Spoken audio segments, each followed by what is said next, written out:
ये कहानी आज से 3 साल पहले की है, जब मैं अपनी पत्नी सविता के साथ एक ट्रिप पर गया था। एक ऐसा ट्रिप जहां सिर्फ मैं, वो और हमारा रोमांस था। लेकिन वह कमरा नंबर 307 में बिताए एक रात की वजह से मानो मेरी पूरी जिंदगी बर्बाद हो गई, जिसे याद करके मेरा रोम रोम कांप उठता है। 3 साल पहले वो आज ही का दिन था जब हिमाचल की वादियों में हम एक दूसरे में खोए हुए थे। ट्रिप का वो आखिरी दिन था, इसलिए हमने डिसाइड किया कि वापस जाने से पहले हम एक बार फिर से आसपास की सभी जगह का राइड मारेंगे। शाम के करीब 5 बजे थे जब हम होटल से कार लेकर राइड के लिए निकले। हिमाचल की उन वादियों में जहां कोई भी मदहोश हो जाए, वहां की प्रकृति की सुंदरता को देखकर, और फिर मेरे साथ तो मेरी हमसफर भी थी, जिससे ये सफर और भी सुहाना हो गया। हम जगह जगह पर रुकते और सेल्फी लेते, और जहां कहीं सुनसान जगह मिलती तो हम रोमांस करने से भी पीछे नहीं हटते। बस गाड़ी रोकी, म्यूजिक स्टार्ट और हमारा कपल डांस शुरू। ऊंची पहाड़ी पर सविता को अपनी बाहों में भर के सनसेट देखने का भी अलग ही मजा था। पर ये सब करते करते हम काफी दूर निकल गए थे, इतना कि हमें समय का भी पता नहीं चला कि रात के 10 बज गए थे। वैसे तो हम होटल से चेकआउट करके निकले थे और प्लान ये था कि रात को कहीं रास्ते में ही स्टे करते हुए सुबह घर को निकल लेंगे। पर अब हमारा प्लान ये बना कि हम नाइट ड्राइव करते हुए घर निकल लें। एक छोटे से ढाबे पर हम डिनर के लिए रुक गए। थोड़ा रेस्ट लेने के बाद हम वापस वहां से निकलने लगे। मैं बोल ही रहा था कि हम इस शॉर्टकट से निकल लेते हैं। इतने में ढाबे वाले आदमी ने कहा, ना ना साहब, यूं आधी रात को वो रास्ता ना लीजिए। बहुत किस्से सुने हैं मैंने। जब भी कोई नया जोड़ा उस रास्ते से गुजरता है तो उसकी जान ले लेती है। कहते तो ये भी है कि उन्हें किसी खास जोड़े की तलाश है जिससे उन्हें नया शरीर मिले, और जब तक उन्हें वो खास जोड़ा ना मिल जाए वो यूं ही उनकी कब्र खोदती रहेगी। उस ढाबे वाले की कहानी सुन जोर से हंस पड़ा और जाके गाड़ी में बैठ गया। गाड़ी में बैठ के मैं हंसे ही जा रहा था, तभी सविता ने मुझसे कहा, विनोद, तुम्हें इस तरह से उसकी बातों पर हंसना नहीं चाहिए।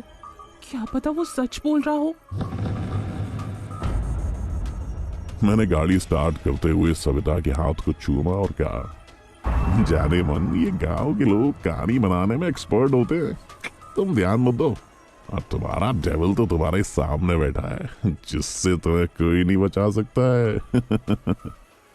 सविता ने मुस्कुराते हुए अपना हाथ पीछे खींच लिया और कहने लगी, इस डेविल से तो मैं बचना भी नहीं चाहती। मैंने गियर बदला और गाड़ी को शॉर्टकट की तरफ ही मोड़ दिया, जिसके बाद रोमांटिक म्यूजिक के साथ हमारा सफर अपनी मंजिल की ओर बढ़े ही जा रहा था। रात के करीब 1 बज रहे थे और पहाड़ी के उस आरी तिरछी सड़क पर भी मेरी नजर कभी सामने सड़क पर होती तो कभी सविता की आंखों में। एक हाथ कार के स्टीयरिंग पर तो दूसरा सविता के हाथ में। दोनों इस रोमांटिक सफर का मजा ले रहे थे और आगे बढ़े जा रहे थे। थोड़ी देर बाद गाड़ी कटीले रास्ते से हाईवे की तरफ बढ़ गई थी। रास्ता बिल्कुल सीधा था, इसलिए मैं सड़क से ध्यान हटाकर सविता के हाथ को चूमने लगा। सविता ने मुझसे कहा, फिलहाल तुम गाड़ी चलाने पे कंसंट्रेट करो। मैंने रोमांटिक अंदाज में जवाब दिया, तो तुम अपने डेविल को रोक रही हो? मैं उसकी आंखों में देखकर कह रहा था कि उससे पहले वो सामने देखते हुए चिल्लाई, विनोद संभाल के, बच्ची है। मैं गाड़ी को संभाल पाता उससे पहले हमारी टक्कर एक बच्ची और उसके पीछे आती औरत से हो गई और गाड़ी आउट ऑफ कंट्रोल होकर पत्थर से टकरा गई। अभी हमारी किस्मती थी जो हम बच गए, नहीं तो हमारी गाड़ी पलट भी सकती थी। गाड़ी के रुकते ही सविता ने खुद को संभाला और बाहर उन्हें देखने चली गई जो हमारी गाड़ी से टकराए थे। उसके पीछे मैं भी भागा भागा बाहर गया, पर बाहर दूर दूर तक हमें कुछ दिखाई नहीं। सड़क बिल्कुल साफ, जैसे कुछ हुआ ही ना हो। हम मुझे समझ नहीं आ रहा था कि हमारी गाड़ी से टक्कर हुई तो हुई किसकी। मुझे तो यही लगा कि ये मेरा वहम था, किसी की टक्कर मेरी गाड़ी से हुई है, या फिर ऐसा हुआ होगा कि कोई परिंदा टकरा गया होगा। पर मेरी पत्नी सविता ये मानने को तैयार नहीं थी। वो पता नहीं किस बच्ची और औरत की बात कर रही थी। मैंने कैसे भी उसे समझाया और वापस गाड़ी में बिठाया, पर जैसे ही मैंने गाड़ी स्टार्ट की, बोनट में से धुआं निकलने लग गया और गाड़ी बंद हो गई। मैंने सोचा चेक करूं कि आसपास कोई गैराज है या नहीं, पर ये क्या, मोबाइल में तो नेटवर्क ही नहीं था। तभी मेरी नजर सामने एक बोर्ड पर गई जिस पर लिखा था होटल 200 मीटर। मैं सविता के साथ उस साइन बोर्ड के डायरेक्शन में ही चला गया, जहां मुझे होटल तो नहीं पर एक कब्रिस्तान मिला, जिसके मेन गेट के ऊपर आधे चांद जैसे बोर्ड पर स्वर्ग से शमशान लिखा था। सविता को ये बोर्ड बहुत अजीब लगा और उसने कहा, भला कब्रिस्तान का नाम ऐसा कौन रखता है? तभी मेरा ध्यान दूसरी तरफ सड़क के नीचे एक 3 मंजिला प्रॉपर्टी पर गया और मैंने सविता से कहा, इसे छोड़ो और सामने देखो, लगता है कोई होटल ही है, चलो चल के देखते हैं। सड़क पार करके जैसे ही हम होटल के करीब पहुंचे तो हमने पाया होटल का नाम स्वर्ग है। सविता के मन में होटल का इनाम खटक गया, क्योंकि सामने कब्रिस्तान का नाम स्वर्ग से शमशान था। वो कुछ बोलती इससे पहले मैंने उत्तर दिया, कुछ मत सोचो, थक चुकी हो तुम, चलो अंदर चलते हैं। अंदर जाते ही हमें ऐसा लगा जैसे हम किसी पुरानी हवेली में आ गए। ऐसा लग रहा था जैसे पूरे होटल को एंशिएंट थीम में बनाया गया हो। हर तरफ डिम लाइट और बारीकी से तराशी गई मूर्तियां। इधर उधर देखते हुए हम रिसेप्शन पर पहुंच गए। आवाज लगाने पर एक अधेड़ उम्र का आदमी बगल वाले कमरे से निकल के आया। रिसेप्शन पर आते ही एकदम बुझा बुझा सा कहता है, आइए, स्वागत है आपका। मैंने उससे कहा, एक कमरा चाहिए मैं आज रात के लिए। मेरे इस बात पर वो बुदबुदाते हुए स्वर में कहता है, बस एक ही रात काफी है। सविता ने उसकी आवाज को सुन लिया और उसने आपत्ति जताते हुए कहा, मतलब क्या है आपका? अजीब मुस्कुराहट के साथ वो जवाब देता है, मैं एक दिन भी आपकी सेवा कर पाऊं वो काफी है मेरे लिए। चाबी लीजिए, कमरा नंबर 307। चाबी देते हुए वो वापस अपने कमरे में जाने लगा। सविता उससे पूछती है, यहाँ सिर्फ हम हैं या कोई और भी है? कमरा नंबर 307 ही आखिरी है, अब यहाँ कोई नहीं आएगा। वो आदमी अपने कमरे में चला गया। इधर मैं भी सविता के साथ लिफ्ट की तरफ बढ़ गया, लेकिन उस पर नो सर्विस का बोर्ड लगा था, इसलिए हमें सीढ़ी से ऊपर जाना पड़ा। ग्राउंड फ्लोर से हम 3rd फ्लोर पर पहुंच गए, लेकिन इस पूरे होटल में हमें कोई दिखा नहीं। हर तरफ बस सन्नाटा ही सन्नाटा पसरा था, जैसे कि इस वीरान होटल में हमारे सिवा और कोई है ही नहीं। रूम खोल के मैं अंदर चला गया, लेकिन सविता अब भी गैलरी में खड़ी अगल बगल के दरवाजे को देख रही थी, ताकि इसे कोई और दिख जाए। पता नहीं इसके दिमाग में क्या चल रहा था। हो ना हो उस ढाबे वाले की बात उसके दिमाग में घर कर गई थी, इसीलिए मैंने उसे आवाज लगा के अंदर बुला लिया। फिर हम दोनों फ्रेश होकर बेड पर आ गए।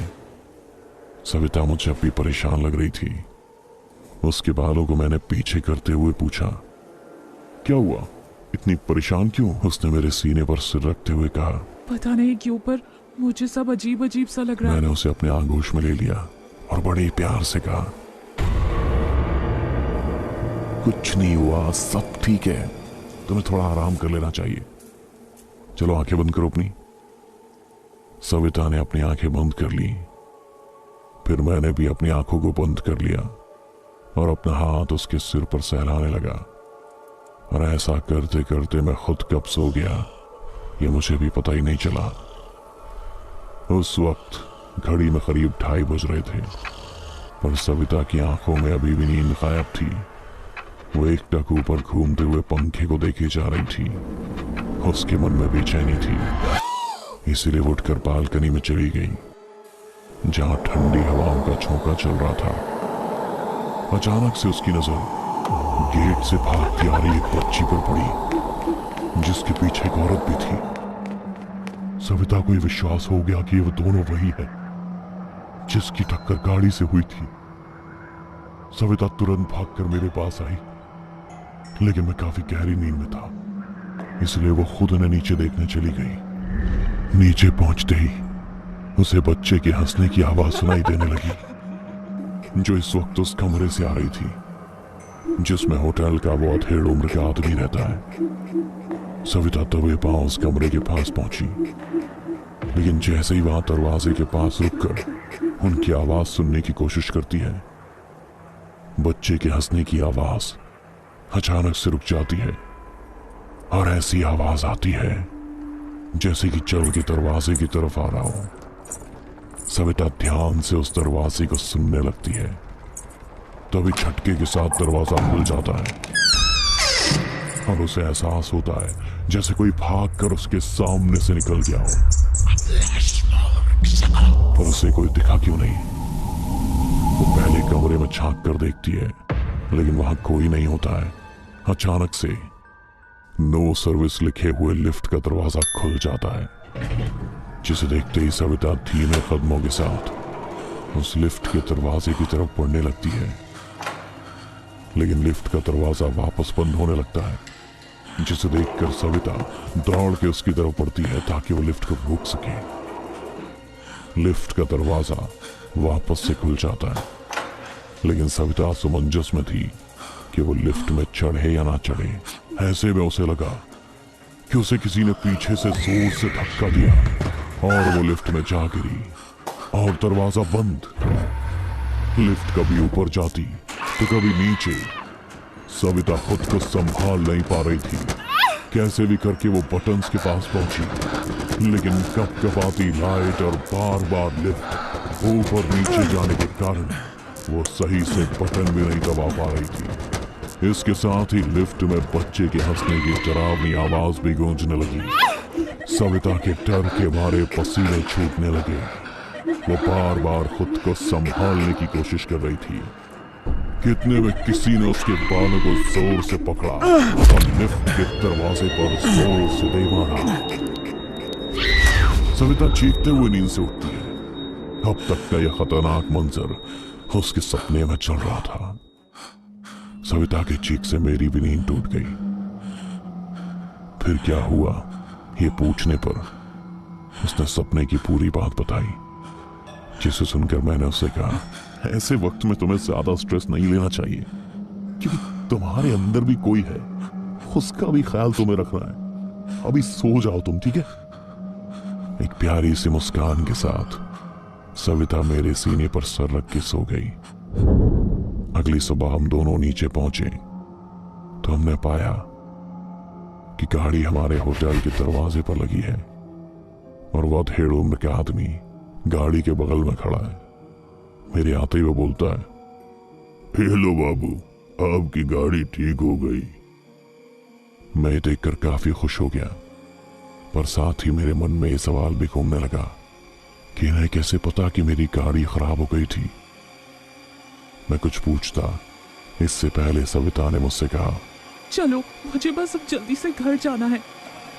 मैंने गाड़ी स्टार्ट की और स्लोली आगे बढ़ने लगा। अधेड़ उम्र का वो आदमी हाथ हिलाते हुए हमें अलविदा कहने लगा, पर हमने पीछे मुड़कर देखा ही नहीं। फिर भी वो आदमी हमें अलविदा किए जा रहा था। हमें नहीं, बल्कि गाड़ी के पिछली सीट पर बैठी उस माँ बेटी को, जो न जाने हमारे साथ क्यों जा रहे थे। कहीं वो खास जोड़ा हम ही तो नहीं जिसकी उन्हें तलाश थी। जानने के लिए कमरा नंबर 307 के अगले एपिसोड में जरूर मिलें।